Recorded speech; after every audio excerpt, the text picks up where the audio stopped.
नमस्कार दोस्तों, मैं सत्येंद्र सिंह। ओपन पोस्ट में आप सबका स्वागत है। ओपन पोस्ट में आज मैं बात करने जा रहा हूं कि महाराष्ट्र में जो है कि राजनीति में काफ़ी कुछ पक रहा है अंदर ही अंदर, और महाराष्ट्र में राजनीति के तमाम सारे समीकरण जो हैं बदल सकते हैं। और बेसिकली क्या कुछ हो रहा है, क्या संभावनाएं हैं, किसकी बड़ी चर्चा है, किन सवालों की, और क्या हो सकता है, बात इसकी करेंगे। दरअसल महाराष्ट्र में जो है तमाम नगर पालिकाओं के चुनाव सामने हैं। मुंबई से लेकर पुणे से लेकर के नासिक से लेकर तमाम बड़ी नगर पालिकाएँ हैं, और ये काफ़ी इन नगर पालिकाओं का महाराष्ट्र की राजनीति में काफ़ी बड़ा रोल है, और फंड के लिहाज से, पॉलिटिकल पार्टीज़ के लिहाज से।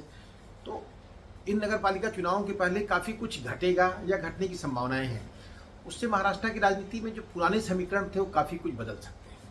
जैसे कि सबसे पहली बात जो है जिसकी बड़ी चर्चा है पिछले काफ़ी दिनों से, वो ये है कि भाई ठाकरे बंधु जो हैं साथ आ सकते हैं। उद्धव ठाकरे और राज ठाकरे एक साथ आ सकते हैं, या एमएनएस और शिवसेना एक साथ आ सकती है। सवाल उठता है कि ये जो संभावना है वो कितनी है। तो संभावना तो बहुत बड़ी है। दरअसल एमएनएस और शिवसेना दोनों बाला साहब ठाकरे की राजनीतिक विरासत से उपजी हैं, और राज ठाकरे 2006 से शिवसेना से अलग हुए, तब से उन्होंने अपनी पार्टी को अपने तरीके से भले खड़ा किया हो, लेकिन वो बाला साहब ठाकरे की राजनीति की छाया को ही सामने रख करके अपने आप को प्रमोट करते रहे। 2009 आते आते एमएनएस को काफ़ी सफलता भी मिली, लेकिन राज ठाकरे की राजनीति बहुत मजबूत नहीं हो पाई। आज पिछले काफ़ी समय से स्थितियाँ ये हैं कि पार्टी के पास विधायक नहीं है विधानसभा में। पिछले विधानसभा चुनाव में कोई आदमी चुनाव नहीं जीत पाया। यहाँ तक कि राज ठाकरे के अपने बेटे, जो माहिम जैसी एक बेहतर, जो बहुत मजबूत सीट है एमएनएस के लिए, वहाँ से उनके बेटे भी विधानसभा नहीं पहुँचे। तो राज ठाकरे के लिए चुनौतियाँ काफ़ी बड़ी हो गई हैं, और राज ठाकरे की राजनीति कहीं न कहीं फंसी हुई है। जबकि राज ठाकरे खुद एक बहुत बड़े नेता हैं। महाराष्ट्र में शायद राज ठाकरे के उस फ्लेवर का, उस कलेवर के बहुत कम लोग हैं। राज ठाकरे महाराष्ट्र के पूरे प्रदेश में जाने जाने वाले नेता हैं, जो राजनीति की गहरी समझ रखते हैं, मुद्दों को बड़े महीन ढंग से उठाते हैं। बावजूद इसके एमएनएस जो है अब कोई ऊंची छलांग नहीं लगा पाई, या एक तरह से महाराष्ट्र की राजनीति में कोई रिलेवेंस नहीं बचा है। बावजूद इसके कि संगठन में भी उनके पास काफ़ी अच्छे लोग हैं, काफ़ी बढ़िया कार्यकर्ता है। शिवसेना से बाहर निकलने के बाद बहुत सारे क्रिएटिव लोग, बहुत सारे जो पढ़े लिखे लोग हैं, वो शिवसेना से राज ठाकरे के साथ आए थे, वो आज भी उनके साथ हैं। बावजूद इसके एमएनएस अच्छा नहीं कर पा रही। तो राज ठाकरे के लिए बड़ी चुनौतियाँ हैं, न सिर्फ उनकी अपनी राजनीति के लिए, बल्कि उनके बेटे की राजनीति के लिए, उनकी भविष्य की राजनीति के लिए। हो सकता है राज ठाकरे के पास अपने लिए कोई बहुत बड़ी महत्वाकांक्षा न हो, फिर भी बेटे की राजनीति के लिए भी कुछ देख रहे होंगे। ऐसे में राज ठाकरे और अगर उद्धव ठाकरे साथ आते हैं तो राज ठाकरे को शायद कुछ चीज़ें बेहतर हो सकती हैं, क्योंकि राज ठाकरे को इस बात का अंदाज़ा है कि उद्धव ठाकरे से अलग होकर के अब राज ठाकरे के पास राजनीतिक रूप से कुछ नहीं है जिसको हासिल कर पाएंगे। वैचारिकी की बात करेंगे तो कोई वैचारिक स्पेस नहीं बचा है। एक बड़ी खतरनाक सी स्थिति थी कि राज ठाकरे जब शिवसेना से बाहर निकले थे या एमएनएस का उन्होंने गठन किया, तो शुरुआती दौर में ऐसा लगा कि राज ठाकरे महाराष्ट्र की अस्मिता की बात करेंगे, इनका पूरा जो कलेवर था वो कुछ सेकुलर था। लेकिन वो ग्रेजुअली एक स्पेस थी, माना जा रहा था कि कांग्रेस और एनसीपी के साथ राज ठाकरे जा सकते हैं। लेकिन कुछ महाराष्ट्र की राजनीति में ऐसा घटा पिछले कुछ सालों में कि अब राज ठाकरे वहाँ खड़े हैं जहाँ पे शायद वो कल नहीं होते। आज वो मोदी जी के साथ हैं, वो बीजेपी के साथ हैं। कभी वो बीजेपी और मोदी जी की आलोचना करते थे, आज राज ठाकरे जो है हिंदुत्व के चेहरे के रूप में भी कई बार अपने आप को प्रोजेक्ट करते नजर आए पिछले कुछ दिनों। वो बजरंग बली को लेकर के, यहाँ तक कि हनुमान चालीसा की बात हुई, तब भी राज ठाकरे बड़े एक्टिव थे। तो राज ठाकरे की पूरी राजनीति कहीं की फंसी हुई है। राज ठाकरे को की दिक्कत यह है कि राज ठाकरे का अपना जो फ्लेवर है महाराष्ट्र की अस्मिता को लेकर के, वो और हिंदुत्व का जो घालमेल है, जो मिक्स है, वो राज ठाकरे को शायद बहुत सूट नहीं करेगा। और राज ठाकरे उससे निकल भी नहीं पा रहे। कोई विकल्प नहीं, कोई जगह नहीं है। उस जगह पर उद्धव ठाकरे खड़े हैं। लेकिन उद्धव ठाकरे की अपनी भी दिक्कतें हैं। उद्धव ठाकरे जिस बाला साहब ठाकरे की विरासत को लेकर आगे बढ़ रहे थे, अब वो पिछले कुछ समय से, जब से पार्टी टूटी है, जब से एकनाथ शिंदे अलग हुए हैं, तब से एक तरह से पार्टी काफ़ी कमज़ोर हो गई है। हालांकि लोकसभा चुनाव में शिवसेना, उद्धव ठाकरे, यूबीटी ने काफ़ी अच्छा किया था, लेकिन विधानसभा चुनाव आते आते यह समझ में आया कि उद्धव ठाकरे की ताकत काफ़ी कमज़ोर हो गई है। इसका एक संकेत था कि जो लोअर लेवल पे, जो विधानसभाओं में या नगर पालिकाओं में जो कार्यकर्ताओं की स्थिति है, वो एक तरह से एकनाथ शिंदे के साथ है। एकनाथ शिंदे के पास कोई गहरी वैचारिकी नहीं है। एकनाथ शिंदे बिल्कुल नहीं, इस बात को बिल्कुल नहीं माना जा सकता कि बाला साहब ठाकरे की राजनीतिक विरासत लेके आगे बढ़ रहे हैं। लेकिन बाला साहब ठाकरे की हिंदुत्व की जो विरासत है वो कहीं न कहीं वो बीजेपी के साथ जाकर के वो अपने साथ पुश कर रहे हैं, क्योंकि बीजेपी आज हिंदुत्व की सबसे बड़ी ठेकेदार पार्टी है। तो ऐसे में एकनाथ शिंदे जब से उद्धव ठाकरे से अलग हुए हैं तो उनके पास कार्यकर्ताओं की काफ़ी बड़ी फौज है, जो विधानसभा चुनाव में काफ़ी मजबूती के साथ लड़ती दिखी और काफ़ी बेहतर किया उन्होंने। तो माना जा रहा है कि शायद नगर पालिका चुनाव में भी उनके पास कार्यकर्ताओं की फौज बड़ी है, काफ़ी बड़ी संख्या में नगर सेवक भी, यहाँ तक कि मुंबई के तमाम सारे नगर सेवक जो हैं चुनाव के पहले, जो विधानसभा चुनाव के पहले एकनाथ शिंदे के साथ जा चुके हैं। तो एक तरह से एकनाथ शिंदे की जो शिवसेना है भले कोई वैचारिकी न हो, लेकिन अभी भी उद्धव ठाकरे की राजनीति को कहीं न कहीं चैलेंज करते दिख रही है। ऐसे में उद्धव ठाकरे के सामने भी चैलेंजेस हैं, क्योंकि उस पार्टी को बचाना है, लॉन्ग रन में बाला साहब ठाकरे की उस विरासत को आगे लेके जाना है। और उद्धव ठाकरे और राज ठाकरे दोनों की बड़ी खास बात यह है कि इनकी अब जो तनाव है, जो तलखी है, पुरानी हो चुकी है। वो 10 साल 15 साल हो गया। परिवारों की तलखियाँ इससे ज़्यादा दूर तक नहीं चलती हैं। तब तक लोग काफ़ी कुछ सीख जाते हैं अपनी गलतियों से, काफ़ी कुछ मिसअंडरस्टैंडिंग साफ हो जाती है, तो कुछ इनके बीच में भी है। तो ऐसे में दोनों के साथ आने की संभावनाएं हैं, उसको बिल्कुल खारिज नहीं किया जा सकता है। बस यह है कि दोनों अपनी राजनीति को लेकर के आगे बढ़ेंगे। वो अलग अलग तरह की शर्तें रखते नजर आ रहे हैं आपको, लेकिन मेरा अपना मानना है कि आज नहीं तो कल इन दोनों के लिए ये एक स्थिति है कि दोनों कहीं न कहीं साथ आएँ। अगर दोनों साथ आते हैं तो शायद अपनी राजनीति बचा पाएंगे, बाला साहब ठाकरे की विरासत को बचा पाएंगे। ये दोनों साथ आते हैं तो नगर पालिका चुनाव में भी चीज़ें बदलेंगी। इस नगर पालिका के चुनाव में अगर एमएनएस और शिवसेना साथ आते हैं, ये मर्ज करें अलग कहानी है, गठबंधन करते हैं तो एक अलग कहानी है। बावजूद इसके अगर दोनों साथ होते हैं तो महाराष्ट्र में जो बाला साहब ठाकरे की विरासत को चाहने वाले जो मिडिल एज के लोग हैं वो काफ़ी उत्साहित होंगे, जो शिवसेना के समर्थक रहे हैं। मराठी अस्मिता की बात होगी तो जो यंग महाराष्ट्रियंस हैं उनके बीच में उत्साह की स्थिति बन सकती है।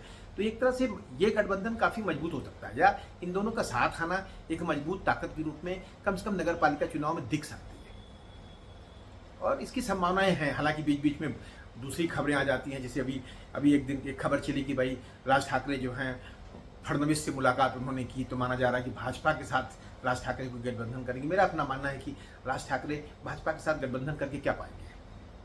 हालांकि राज ठाकरे को मालूम है कि भाजपा एक बड़ी राष्ट्रीय पार्टी है, लेकिन राज ठाकरे बार्गेन क्या करेंगे, उनके पास बार्गेन करने के लिए कुछ नहीं है। राज ठाकरे के कार्यकर्ता भाजपा के काम भले आ जाएं, उनको कुछ सीटें मिल जाएंगी, लेकिन राज ठाकरे की बड़ी भूमिका नहीं बनेगी। राज ठाकरे अगर शिवसेना के साथ जाते हैं तो महाराष्ट्र में एक राजनीति को वापस वजूद में लाएंगे वो, और समाज में एक मैसेजिंग होगा मराठी अस्मिता के नाम पे, वो अलग कहानी है। हालांकि वहाँ कुछ संकट भी हैं कि भाई राज ठाकरे और उद्धव ठाकरे दोनों अलग अलग खेमे में थे, और दोनों अपनी राजनीति से जक्सटापोज खेमे में थे। उद्धव ठाकरे जो हिंदुत्व की बात करते थे वो कांग्रेस एनसीपी के साथ थे, बाद में सेकुलर पॉलिटिक्स की बात उन्होंने किया, उसमें उनकी काफ़ी अच्छी ज़मीन बन गई है।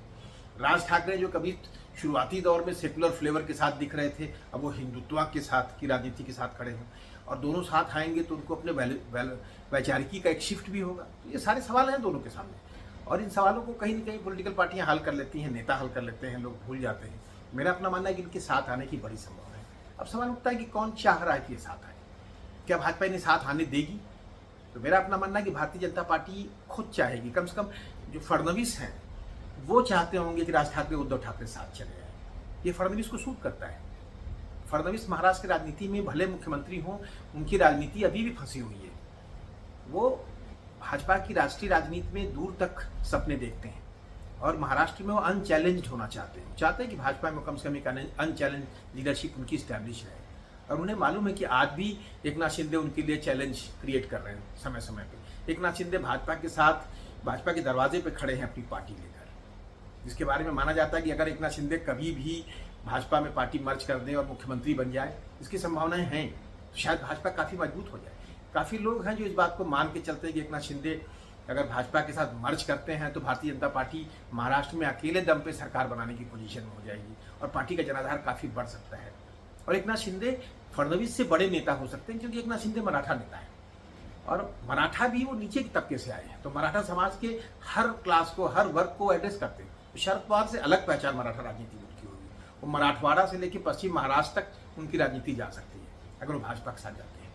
ये कहीं ना कहीं फडणवीस के लिए चैलेंज है। तो फडणवीस चाहेंगे कि शिवसेना वापस खड़ी हो। जिस शिवसेना को तोड़ने के लिए बीजेपी ने बड़ी मेहनत की या फडणवीस ने भी मेहनत किया होगा, अब वो चाहते होंगे कि वो शिवसेना मजबूत हो जाए। और शिवसेना अब मजबूत सिर्फ इसी आधार पर हो सकती है कि शिवसेना और उद्धव ठाकरे और राज ठाकरे साथ में आए। अगर ये आते हैं तो एक मजबूत फोर्स होगी। अगर ये मजबूत फोर्स होगी तो भाजपा को मालूम है कि ये मिलकर के भी बीजेपी को काउंटर नहीं कर सकते।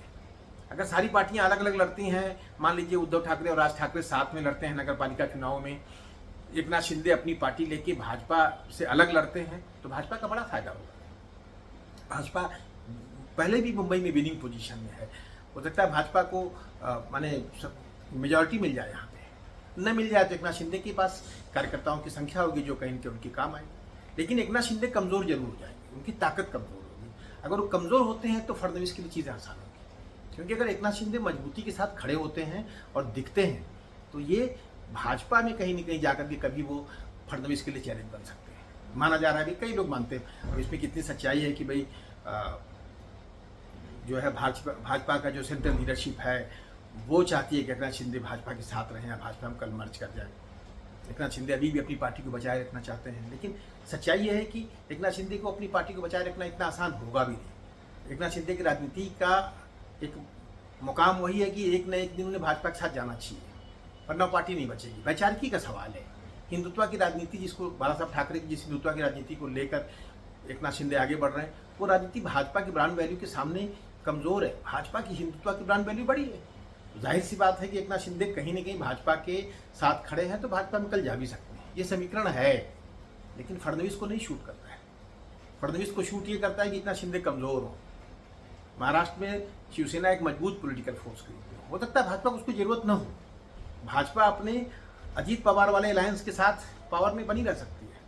अजीत पवार का अलायंस फडणवीस को सूट करता है, क्योंकि अजीत पवार अब शरद पवार की राजनीति की विरासत को एक तरह से संभाल चुके हैं। शरद पवार महाराष्ट्र की राजनीति में भले ही प्रतीक पुरुष के रूप में हों, हालांकि वो भाजपा के साथ नहीं जाएंगे, बार बार वो कहते भी हैं, लेकिन इतना तय है कि अजीत दादा पवार जो है एनसीपी की राजनीति को संभाल चुके हैं। उनके कार्यकर्ता लगभग बड़ी संख्या में अब अजीत दादा पवार के साथ हैं। और फडणवीस चाहेंगे कि अजीत दादा पवार जो है एक सेकुलर फोर्स के रूप में महाराष्ट्र में बने रहें और बीजेपी के सहयोगी रहें। अगर बीजेपी जब तक अपनी ताकत पे महाराष्ट्र में नहीं जीत जाती तो कम से कम अजीत दादा पवार की जो पार्टी है वो कांग्रेस को काउंटर कर देगी।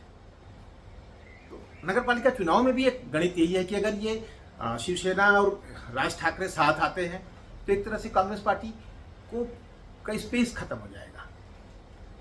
भाजपा जानती है कि अगर साथ आते हैं तो बम्बई, कम से कम बम्बई या नासिक जैसे जगहों पर हो सकता है कि सेना और एमएनएस साथ होकर के भाजपा के सामने बड़े विकल्प के रूप में हो, कांग्रेस पीछे छूट जाएगी। एक तरह से कांग्रेस की राजनीति भी फंस सकती है। तो ये कुल देकर के भाजपा का जो गेम प्लान है उसके हिसाब से भी सूट करता है। तो मेरा अपना मानना है कि राज ठाकरे उद्धव ठाकरे के साथ आने की संभावनाएं बहुत हैं। भारतीय जनता पार्टी खुद चाहती होगी, वो बाहर से भले ही ये कहा जाए कि भाई वो उद्धव ठाकरे समय समय पर बोलें कि भाजपा जो है मराठी मानस की दुश्मन है या मराठी मानस की राजनीति के खिलाफ काम करती है, और राज ठाकरे अपने आप को क्लियर करें, सारी बातें होती रहेंगी। लेकिन सच्चाई ये है कि भारतीय जनता पार्टी भी चाहती है, फडणवीस भी चाहते होंगे कि शिवसेना मजबूत हो। मजबूत शिवसेना अब भाजपा के लिए एक बेहतर चॉइस है कांग्रेस को कमजोर करने के लिए। अगर मजबूत शिवसेना भाजपा के सामने विकल्प के रूप में खड़ी होती है तो बड़ी विपक्ष के रूप में खड़ी होती है और कांग्रेस कमजोर होती है। कांग्रेस की दिक्कत है कि अब कांग्रेस पार्टी अपने भरोसे है। कांग्रेस और शरद पवार साथ में अगर होते भी हैं, जिसकी संभावना रहेगी, क्योंकि मेरा अपना मानना है कि शरद पवार साहब वैसे भी, जैसे अभी उन्होंने 2 दिन पहले भी कहा कि मैं भाजपा के साथ नहीं जा सकता, तो बावजूद इसके वो कांग्रेस के साथ ही रहेंगे, इसका मतलब है।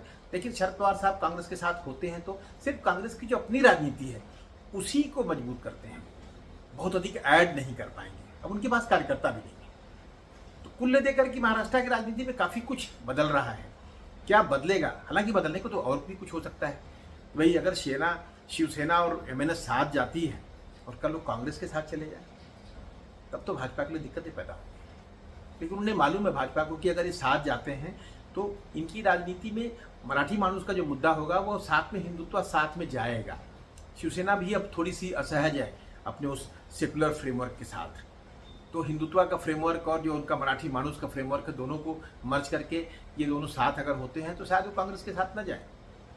लेकिन संभावनाएं कुछ भी हैं महाराष्ट्र की राजनीति में या देश की राजनीति में, कभी भी कुछ हो सकता है। पॉलिटिकल पार्टियां अपने तरीके से बिहेव करती हैं और जनता सब भूल जाती है और पार्टियां भी जानती हैं। तो महाराष्ट्र की राजनीति में काफ़ी कुछ पक रहा है और जो सबसे बड़ी घटना हो सकती है वो है कि राज ठाकरे और उद्धव ठाकरे साथ में हैं। अगर ऐसे ये साथ में आते हैं तो काफ़ी कुछ बदलेगा महाराष्ट्र की राजनीति में।